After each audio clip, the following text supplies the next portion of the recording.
वाशिम जिल्ह्यातील रिसोड, मंगरुळपीर, कारंजा या नगर परिषदेसाठी तसेच मालेगाव नगर पंचायतीसाठी 2 डिसेंबर रोजी मतदान प्रक्रिया पार पडली आहे। त्या अनुषंगाने जे मतदान जे ईएम मशीन येतात त्यांना कुठेतरी स्ट्रॉंग रूम मध्ये ठेवण्यात आले आहे।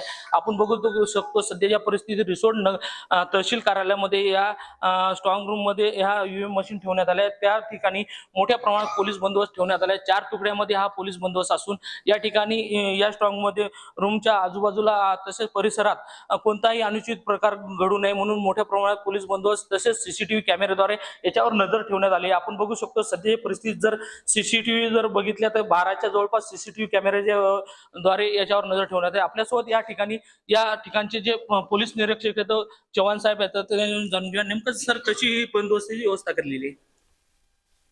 नगर परिषद निवडणूक संबंधाने तहसील कार्यालय रिसोड येथे स्ट्रॉंग रूम मध्ये मतपेट्या ठेवण्यात आलेल्या आहे आणि स्ट्रॉंग रूमला कडक बंदोबस्त त्रिस्तरीय लेवलला थर्ड लेअर मध्ये हा बंदोबस्त लावण्यात आलेला आहे। त्यामध्ये SRPF जवान आहेत आणि स्थानिक पोलीस अधिकारी आणि अंमलदार आहेत। त्या पद्धतीने बंदोबस्त असून हा कडक इथे पहारा सुरू आहे। नक्कीच सर, आता मला सांगा अजून 17 दिवस मतमोजणीला आहे। या 17 दिवस तुम्हाला आता इथं स्ट्रॉंग रूम मध्ये बंदोबस्त करावा लागत आहे। नेमकंच याला आता कशी म्हणजे आव्हान राहणार तुमच्यामध्ये? बरोबर आहे, 17 दिवस इथे 24 तास कडक पहारा असेल पोलिसांचा आणि त्या अनुषंगाने पोलीस अधिकारी अंमलदार यांना सूचना देण्यात आलेल्या आणि ते सतर्कतेने आपली ड्युटी करत आहेत। नक्कीच इथे या सीसीटीव्ही लावण्यात आलेले 12 सीसीटीव्ही कॅमेऱ्याद्वारे आपण आजूबाजूला परिसर कव्हर केला तसेच स्ट्रॉंग रूम मध्येही कव्हर केलाय।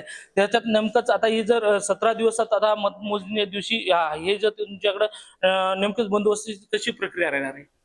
हा, सीसीटीव्ही कॅमेरा लावण्यात आलेले असल्यामुळे सगळीकडे या परिसरामध्ये सीसीटीव्हीच्या निगराणीमध्ये सर्व परिसर आहे आणि त्या अनुषंगाने सुद्धा बंदोबस्त सुद्धा थर्ड लेअर मध्ये लावण्यात आलेला आहे। तर बंदोबस्त सगळं तसा त्या दिवसाकरता पूर्ण 21 तारखेपर्यंत तैनात करण्यात आलेला आहे। कडक बंदोबस्त लावण्यात आलेला आहे। नक्कीच हे होते आपल्यासोबत रिसोडचे पोलीस निरीक्षक चव्हाण साहेब यांनी सांगितले या ठिकाणी कडक बंदोबस्त लावण्यात आला आहे आणि 21 तारखेपर्यंत हा कडक बंदोबस्त इथंच कायम राहणार आहे। विशेषतः म्हणजे 21 तारखेला ज्या 4 नगरपालिकाच्या ज्या निवडणुका झाल्या तसेच आता वाशिमची एक नगरपालिकाची निवडणूक होणार आहे। त्या अनुषंगाने 21 तारखेलाच ह्या ईव्हीएम मशीन बाहेर निघणार आहेत। कॅमेरामन सचिन राणेसह विठ्ठल देशमुख, TV9 मराठी, वाशिम।